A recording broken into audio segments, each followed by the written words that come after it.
Si quieren abrir sus Biblias, Isaías 43, Romanos 8, 2 Corintios 3, 18, tres versículos que hablan del proceso de Dios de alguna manera, el tema que había anunciado para esta mañana.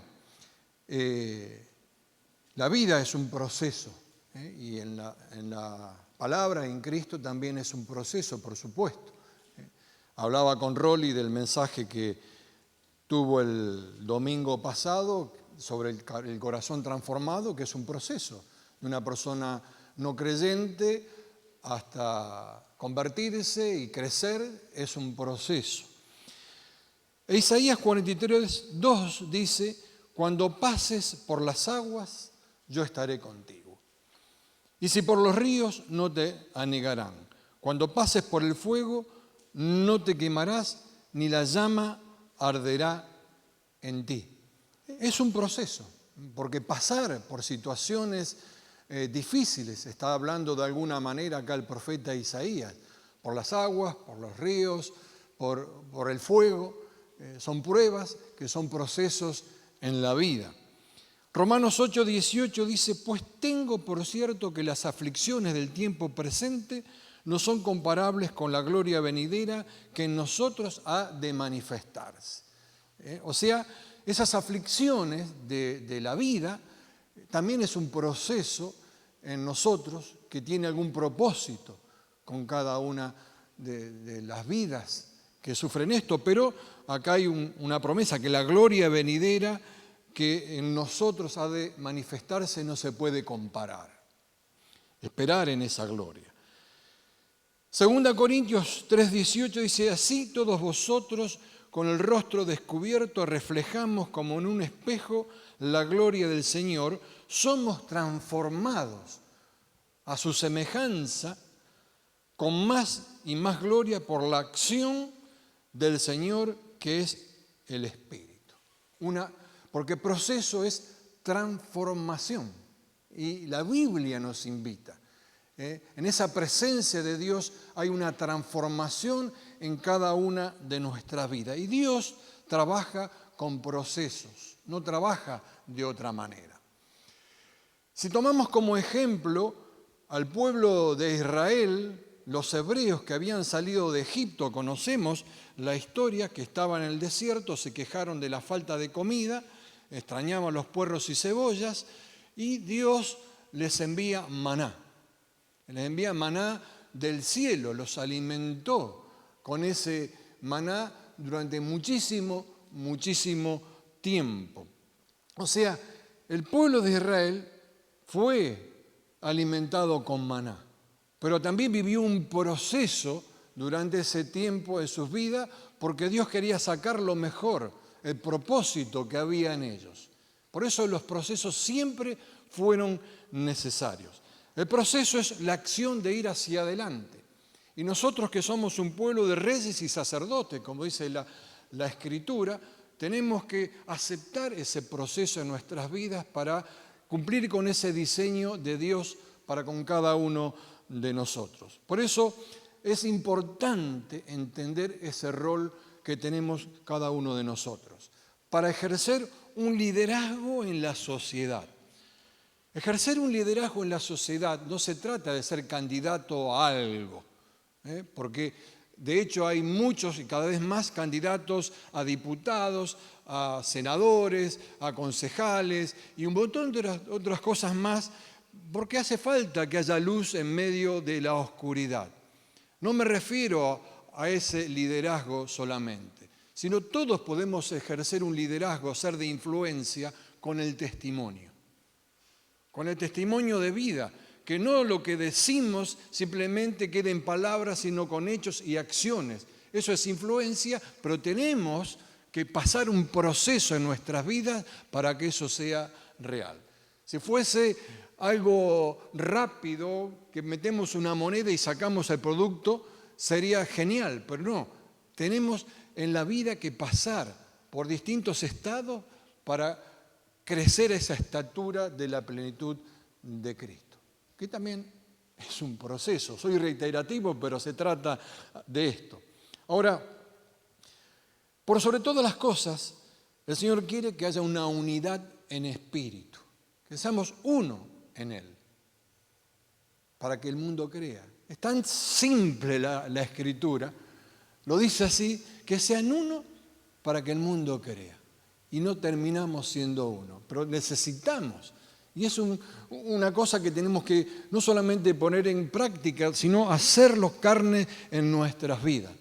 No es andar en la vida como llaneros solitarios, sino trabajar en ese conjunto que es el cuerpo de Cristo.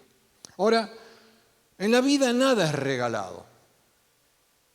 La vida requiere de esfuerzo, porque aquellas cosas que son regaladas, que vienen de arriba, no se le da valor. No es maná, no solamente el maná. Porque ¿qué pasaba con el maná? Recibían y hasta se quejaron, ¿o no? Porque no es maná, es el proceso en nuestras vidas. ¿Qué era el maná? El principal alimento del pueblo hebreo durante 40 años en el desierto. La primera vez que lo comieron fue en el desierto de Sin, y a partir de allí comenzaron a tener maná cada día. Pero había ciertos requisitos de ese maná, que se lo compara con un pan del cielo. Lo dice en Éxodo, lo dice en los Salmos, que cada mañana tenía que salirlo a recoger con la caída del rocío y parecido a las escarchas, y tenían que recoger el pueblo todos los días. También era comparable con la semilla de cilantro, que era blanca y esto era blanco, que tenía un sabor a miel o a aceite especial, que tenían que machacarlo, lo cocían, hacían tortas y comían, ¿no? O sea, cosas importantes. Ahora, Moisés ordenó que recogieran una parte cada uno necesaria para cada persona para que se alimente durante ese día, con ese maná. Ahora, era un producto que era un milagro, era un milagro de Dios, porque caía del cielo. Nosotros lo leemos muy rápido, pero tenemos que situarnos en ese momento. ¿Te imaginas que te levantás a la mañana en un desierto, te encontraste con el rocío, con un frío tremendo que hizo durante la noche y tenías comida? Tenías maná. Era un milagro de parte de Dios y una cantidad suficiente para alimentar a toda una nación. Cientos y cientos y cientos de miles de personas comían de ese maná. Era infaltable. Como decía recién, cada persona tenía que ir a recoger el maná cada día. Tenían un trabajo que hacer, una tarea que realizar. Así como cada uno de nosotros como creyentes tenemos una tarea que realizar. Ir a la presencia de Dios cada día, a buscar el pan de vida, Cristo, la palabra. Como recién cantamos, vengo a adorarte. No es hoy solamente, es cada día. Con un estilo de vida, en adoración, postrándome, como sea, adorándole con canciones, adorándole con la propia vida, buscar en la palabra. Ese es nuestro maná, que va a producir un proceso en nuestras vidas de transformación. Ahora, ¿por qué no permitió que recolectara más de lo necesario el Señor? Sino que le dijo un gomer cada día, una medida de gomer, que es como 2,20 litros, se mide en litros, aunque era algo, no era líquido. ¿Por qué? Porque en ese pensamiento, y como habían salido de la esclavitud, y a nosotros también nos puede suceder, ¿cómo decirlo? Si tenían la despensa llena, se olvidaban de que tenían que depender de Dios. ¿Se entiende? Porque a veces nos olvidamos de Dios. Nos olvidamos cuando todo va súper bien, todo extraordinario. Corremos a Dios cuando las cosas están mal. Y nos desesperamos. Y clamamos, y lloramos, y nos postramos. Y después va todo súper bien. Tengo la despensa llena y me olvido que tengo que depender de Dios todos los días. Todos los días. Ahora, como recalqué un par de oportunidades, tuvo que ir a recogerlo. No era un servicio puerta a puerta. No era el motomandado, el cadete, el delivery. Tenía que tomar el trabajo de recogerlo, el esfuerzo, porque a la bendición se la acompaña con esfuerzo. Al esfuerzo viene la bendición. ¿Se entiende también? Son enseñanzas que muchas veces pasamos por alto con un simple maná. Y era un sustento del cielo, un regalo de Dios. Todo es un sustento del cielo. Aunque parezca que es el fruto de nuestro trabajo, pero es un regalo de Dios, porque todo es de Él. ¿O no dice así la Escritura? Entonces, qué bueno es reconocer cada una de nuestras cosas. Ahora, también sabemos que muchos recogieron más de lo necesario, ¿no? ¿Y qué pasó con eso que recogieron más de lo necesario? Se pudrió. Los gusanos atacaron a los, podemos llamar, ambiciosos, incrédulos, desobedientes. No lo sé cómo llamar. Pero la cuestión es que si Dios dijo que era una medida, no dos. Solamente el sexto día tenían que recoger el doble porque cuidaban el Shabbat, el sábado, el séptimo día. Ahí no se pudría, los gusanos no atacaban porque venía de parte de Dios, con los conservantes celestiales para que dure 48 horas. Qué importante es esto. Ahora, el pueblo de Israel tuvo que pasar por un proceso por desobediencia. Desde el principio, a 11 días de estar en la tierra prometida, desconfiaron, conocemos la historia, 40 años de desierto. Ahora, no todos los procesos son por desobediencia. Es más, aunque seamos súper obedientes, y algún proceso tenemos que pasar. Algo sucede no por capricho, porque nos hace depender más de Dios. El aguijón en la carne que tenía Pablo, vos decís, Pablo, ¿era necesario? El apóstol Pablo, sí era necesario, para no olvidarse de quién lo había rescatado. Siempre tenemos que tener presente esto.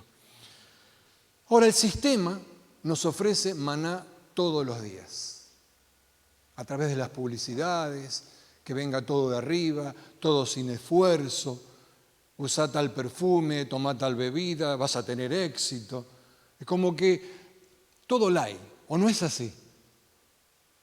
Te lo ofrece así, el diablo ofrece cada día maná para que morder el anzuelo y llevarte a su terreno. Todo fácil, todo viene de arriba. Hay mucha gente que quiere todo regalado, ¿o no? ¿O no es una realidad en nuestra sociedad? No es una realidad en Argentina, que todo es de regalo, no, todo sin esfuerzo. Es una realidad y que cada día es más notoria. Ahora, el problema es cuando hay cristianos que viven así, con el subsidio espiritual, con el maná de cada día, sin buscar ese esfuerzo de pasar en la vida. Y todo es cuestión de mentalidad, de cambiar la manera de pensar. Prácticamente imposible que se produzca cambios en una persona si no cambia la mentalidad, si no cambia la manera de pensar. Aquellos que estudian el comportamiento humano dicen que cuando se repite durante 6 semanas una acción, termina siendo una costumbre, un hábito, algo normal. Entonces, cuando esa costumbre se sostiene por mucho tiempo, se transforma en una fortaleza. Y después esa fortaleza está tan arraigada, está tan enquistada que es imposible que la persona se permita pensar algo nuevo, se permita producir acciones para que produzcan cambios. Es imposible, porque solo responde a ese patrón que repitió durante muchísimo y muchísimo tiempo. ¿Se va entendiendo? Podemos entender lo que sucede a nuestro alrededor de mucha gente que no cambia porque tienen repetido, tienen enquistados ciertos patrones en su mente, en sus pensamientos, que no piensan en algo nuevo, no lo ven, no se permite. Entonces, no hay proceso que les venga bien, porque todo tiene que ser maná, todo tiene que ser de arriba, no tiene habilidad para actuar. Ahora, Dios tenía un propósito con Israel, de ser un ejemplo en las demás naciones. Pero sin embargo ellos todavía no lo entendían. Pero sin embargo muchos de los personajes de la Biblia sí lo entendieron. Y llegaron a ser grandes personajes, personas destacadas, sobresalientes. Pero todos tuvieron que pasar por un proceso. Todos. José, por el proceso de ser despreciado por sus hermanos, de ser vendido como esclavo, de la cárcel, y después, ¿qué llegó a ser? El segundo hombre más poderoso en el imperio egipcio. ¿No es tremendo? Ahora, Moisés, por el proceso del desierto, para después ser un libertador. Ruth pasó por el proceso de recoger espigas de lo que se caía, de las obras, y llegó a ser la esposa del amo de los campos y la abuela de David. Elías, el proceso de ser amenazado por Jezabel, de estar deprimido, pero luego fue arrebatado. No vio la muerte. Zaqueo, por el proceso de la vergüenza de subir a un árbol, de ser objeto de burla, sin embargo Jesús fue a su casa. Procesos en la vida. Que duelen, sí. Pero hay que tener siempre la mirada en Jesús, que es el autor y consumador de la fe, en Él, no en otro. Entonces muchos dicen, no, mañana voy a comenzar. Mañana voy a ser obediente. Mañana voy a hacer esto. Y llega mañana y dice, mañana lo voy a hacer. Y llega la otra mañana y mañana lo hago. Y así pasa el tiempo. Y va postergando su crecimiento. Va postergando lo que Dios quiere hacer. Porque Dios no nos presiona en ese proceso. Es la decisión de cada uno, decir, aquí estoy, Señor, ya no doy más. Haz conmigo lo que tú quieras. Dice, por fin, dice Dios. Por fin, dice el Señor, ahora sí voy a transformar a esa persona. Porque también tengo ejemplos bíblicos, como Esaú, que ya, ahora, no tengo tiempo de esperar. ¿Y qué perdió? La primogenitura. La perdió porque él quería ya, ahora, no quería esperar. Los hermanos de José no lo aguantaban a José. Lo vendieron, como decía antes, y ese proceso que ellos vivieron fue los años de hambre que pasaron. Porque es así, no supieron esperar el momento. Los 10 espías tenían todo absolutamente regalado. A 11 días, como dije antes, vieron los frutos que eran gigantes, pero sin embargo se volvieron atrás. Muchas veces nos volvemos atrás. Saúl, que había sido ungido rey, sin embargo en el momento de ofrecer sacrificio no tuvo la paciencia de esperar al sacerdote, al sumo sacerdote, para que ofreciera sacrificio, se anticipó, perdió el reino y terminó suicidándose. Absalón, que se había rebelado contra David, su padre, terminó colgado de un árbol. El joven rico prefirió seguir atado a las posesiones. Vende todo lo que tiene y sígueme, le dijo. Y prefirió, se fue triste, dice. Se fue triste porque sabía que era así, pero las riquezas eran más fuertes. Los fariseos, que conociendo toda la Escritura, conociendo la venida del Mesías, que lo tenía ahí enfrente, terminaron traicionándolo, no aceptaron lo nuevo que Jesús traía. No aceptaron que Él venga a cumplir las Escrituras, a cumplir correctamente las Escrituras, porque ellos no lo estaban cumpliendo correctamente. Por eso, Dios quiere que pasemos por un proceso. ¿Por qué? Para madurar, para crecer. ¿Crecer cómo? Como lo dijimos muchas veces, como dice el libro de Efesios, la estatura de la plenitud del varón perfecto. Todo es un proceso. Hay muchos que quieren llegar de un momento a otro. Viene a mi mente, cuando con Laura nos independizamos antes de ser creyentes y quisimos invertir y dar un paso como si fueran 10 escalones, en vez de subir 1, 2, 3, fuimos al 8º, al 9º, así de golpe.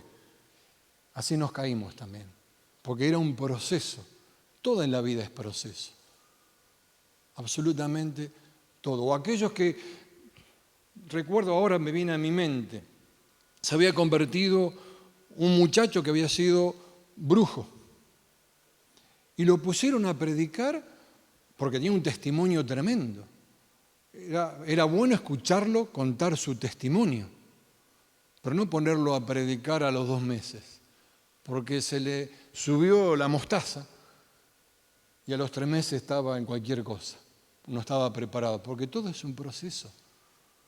Todo en la vida es así. Y hay distintos procesos en la vida. Uno es el de dar sacrificios espirituales. Dice 1 Pedro, de esta manera Dios hará de ustedes como de piedras vivas un templo espiritual, un sacerdocio santo que por medio de Jesucristo ofrezca sacrificios espirituales agradables a Dios. ¿Qué son sacrificios espirituales? Y dejar todo. Dejar ese yo que me gobierna, ese hombre interior que muchas veces puede más que lo que Dios quiere hacer en nuestras vidas. Es un sacrificio espiritual. Como piedras vivas. Antes ponían las piedras en la antigüedad para ofrecer sacrificios. Acá somos cada uno de nosotros como piedras vivas. Ofrecer sacrificios espirituales. Dios habilitó el lugar santísimo cuando Jesucristo murió en la cruz. Se rasgó el velo, podemos entrar. Tenemos audiencia con el Rey cada día. No tenemos que pedir cita, podemos entrar. Ofrecer sacrificios espirituales. El segundo proceso puede ser el de anunciar las obras de Dios. También 1 Pedro dice, pero ustedes son una familia escogida, un real sacerdocio al servicio del Rey, una nación santa, un pueblo adquirido por Dios. Cada una de las cosas que dice son de tremenda importancia. Familia escogida, sacerdocio al servicio del Rey, nación santa, pueblo adquirido por Dios. Y esto es así por un propósito, para anunciar las obras maravillosas de Dios, el cual los llamó a salir de la oscuridad para entrar en su luz maravillosa. Y a veces nos tomamos conciencia de esa oscuridad. Porque solamente pensamos en oscuridad y puede ser una cueva, puede ser que sea de noche, se corten toda la electricidad, no veamos absolutamente nada, pero es peor que eso.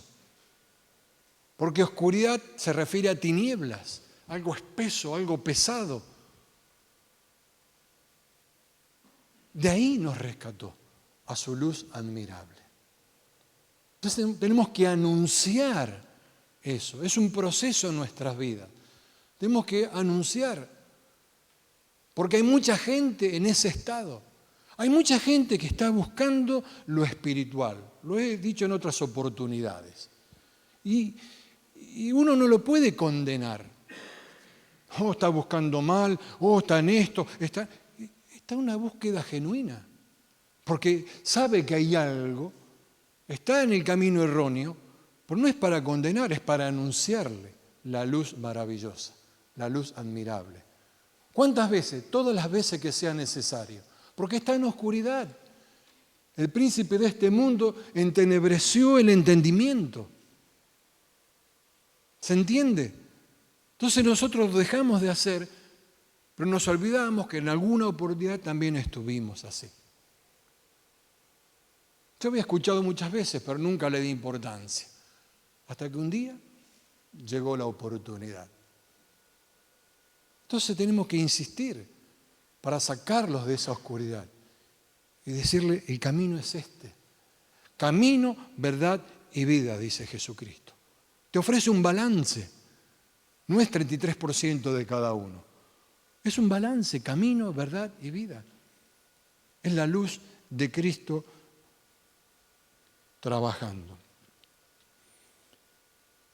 En tercer lugar, el proceso de dejar la comodidad por el reino.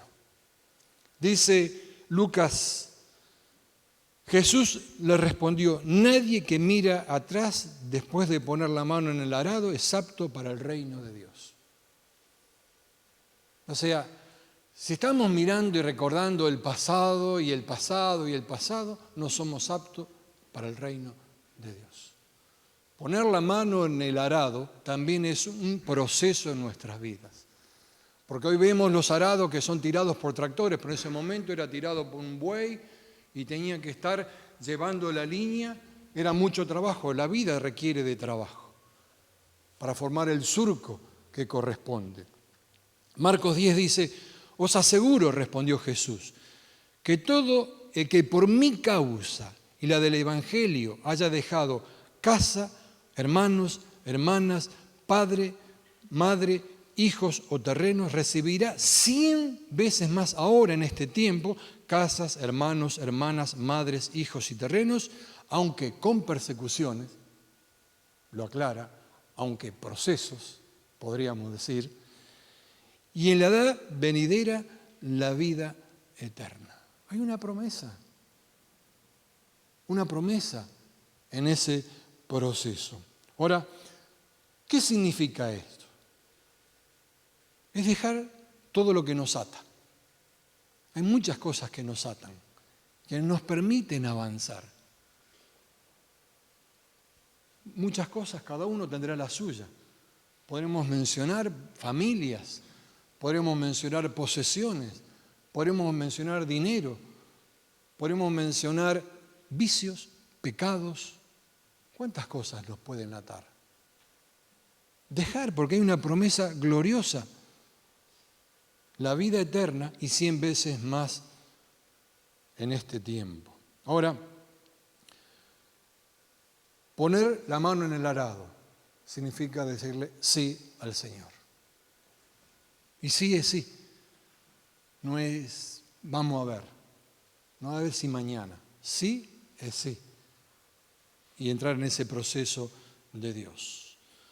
Pero para eso tenemos que comer el pan de vida. Para ir cerrando un poquito en esta mañana. Dice, yo soy el pan vivo que descendió del cielo, si alguno comiere de este pan vivirá para siempre, y el pan que yo daré es mi carne, la cual yo daré por la vida del mundo. Pero antes dice, yo soy el pan de vida, vuestros padres comieron el maná en el desierto y murieron. Este es el pan del cielo para que de él coma no muera. Comemos de Cristo, comemos de la palabra. Se trata de eso, no se trata de otra cosa.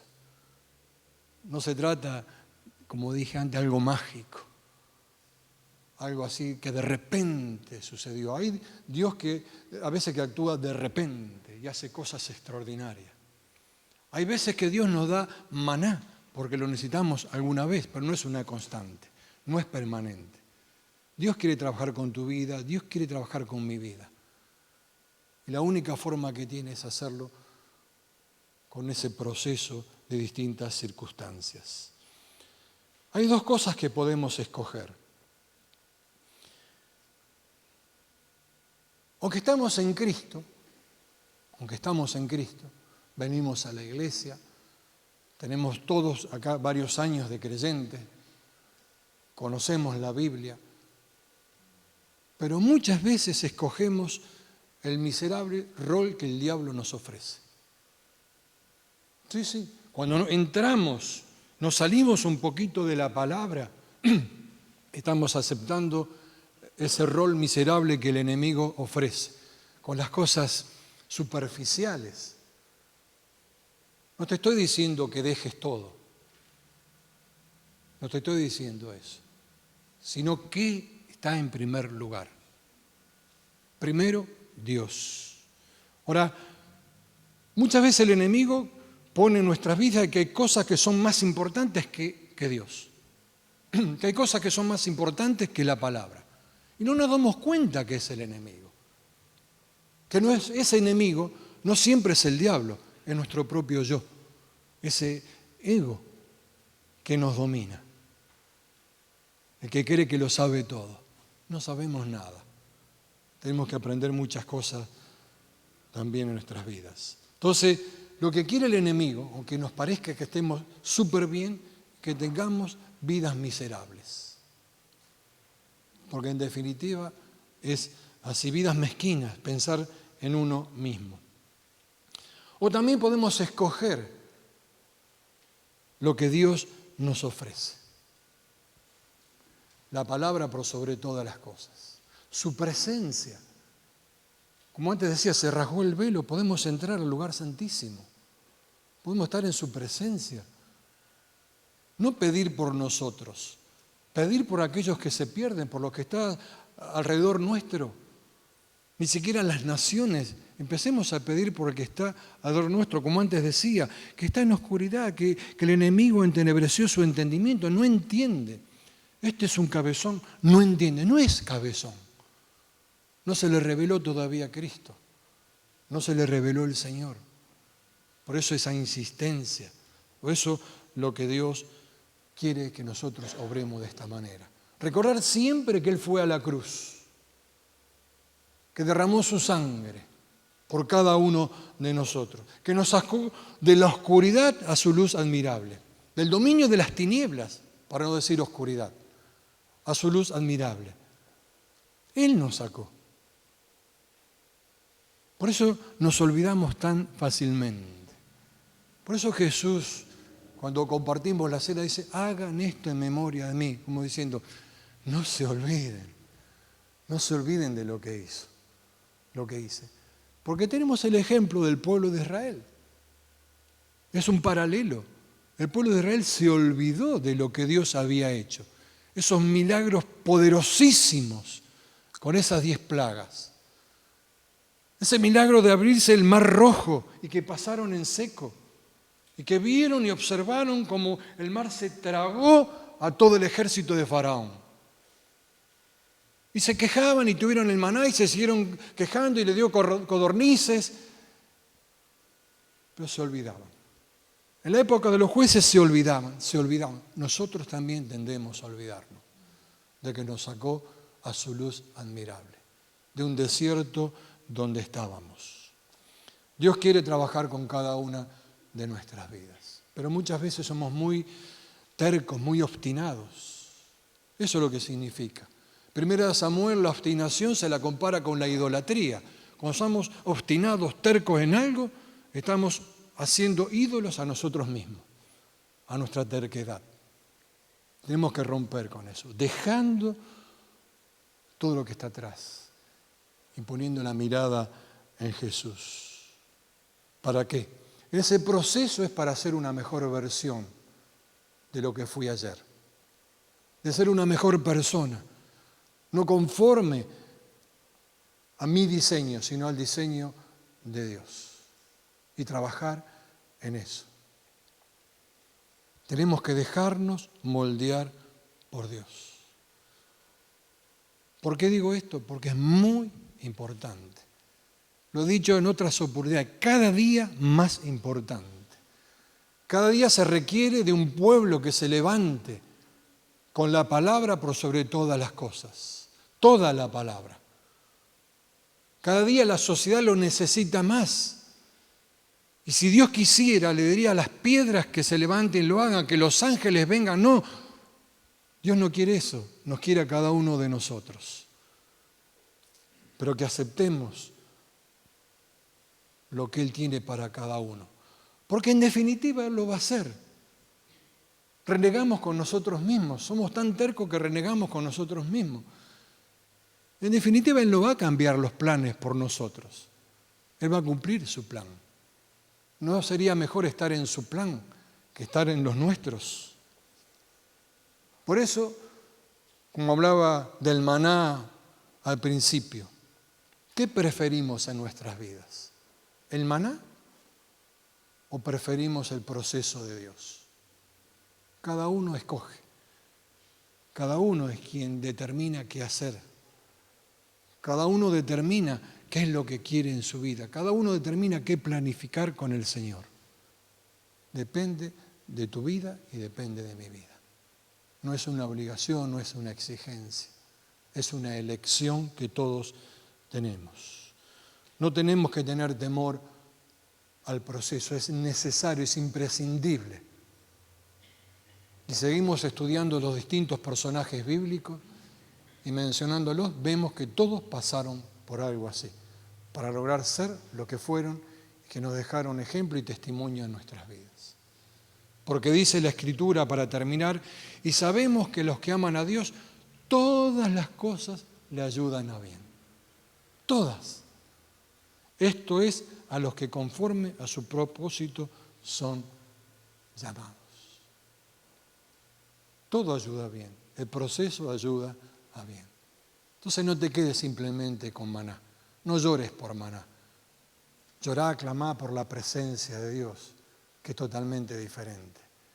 Llorá y clamá para decir, Señor, yo quiero ser útil, yo me comprometo a esto, yo quiero llevar el Evangelio.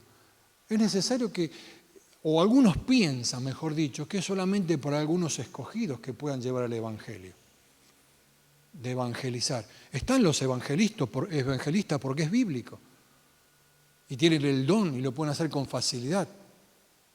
Pero todos tenemos que cumplir con esa labor, porque ir por el mundo y hacer discípulos. Así que aceptemos lo que Dios tiene para nosotros. Amén. Vamos a cerrar nuestros ojos.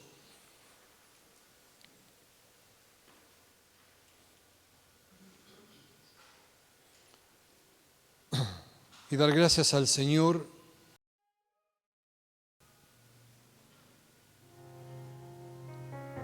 por su misericordia, por su paciencia con cada una de nuestras vidas.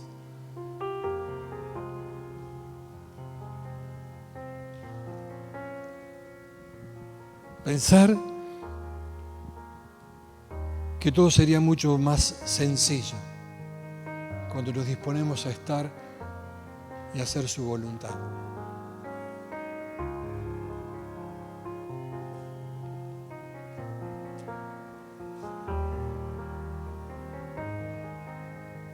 Y seguimos caminando, como el pueblo de Israel, dando vueltas y vueltas y vueltas,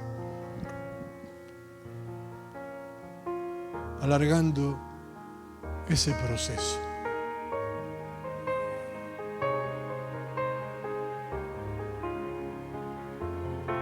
Todos los demás pueblos enemigos sabían del poderío de Jehová y se los mencionaba. Ellos no reaccionaban. 40 años comiendo maná. Y a la tierra prometida entró una nueva generación. Todos los millones que enterraron en el camino. Tremendo. No tenemos que morir en el desierto. Tenemos que aceptar ese necesario e imprescindible proceso de Dios en nuestras vidas para poder manifestar su gloria, para ser transformado de gloria en gloria. Es una realidad, es la palabra. No es un invento de alguien. Y podemos expresarlo y podemos hacerlo. Solamente tenemos que aceptarlo. Gracias, Señor, por ese tan grande amor y, como antes decía, tu misericordia, tu paciencia. Gracias, Señor, por tantas riquezas que nos dejaste. Desde Génesis hasta Apocalipsis es un tesoro incalculable que tenemos que seguir descubriendo. Y a través que vamos descubriendo, vamos dejando cosas. Y que nos duelen es parte, porque es proceso. Pero vamos creciendo y avanzando a lo que tú quieres, conforme al propósito que somos llamados. Gracias por la vida de cada uno de mis hermanos, Señor. Gracias por cada familia aquí presente. Gracias, Señor. Gracias por tu amor. Gracias, Señor, por tu fidelidad. Señor, que tu bendición nos acompañe, pero que podamos tomar la determinación en este tiempo de dejar aquellas cosas que nos atan, y cada uno sabe cuál es, para decir: aquí estoy, Señor, aquí estoy. Heme aquí, Señor, aquí estoy. Gracias. En el nombre de Jesús.